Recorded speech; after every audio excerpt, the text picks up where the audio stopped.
Hi everyone, today we will focus on the buttonhole technique for cannulation and highlight a critical step, double disinfection to prevent infections.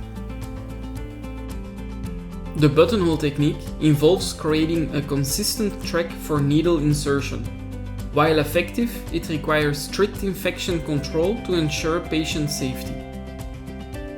The first disinfection is done before removing the scab. This removes surface bacteria and ensures the area is as clean as possible before proceeding. Next, the scab is carefully removed using sterile tools. This exposes the underlying track for cannulation.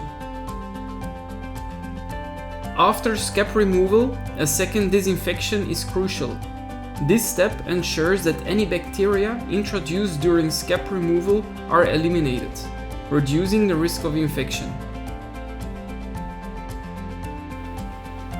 To sum up, double disinfection is a small but vital step in ensuring patient safety during buttonhole cannulation. Let's prioritize infection prevention in every procedure.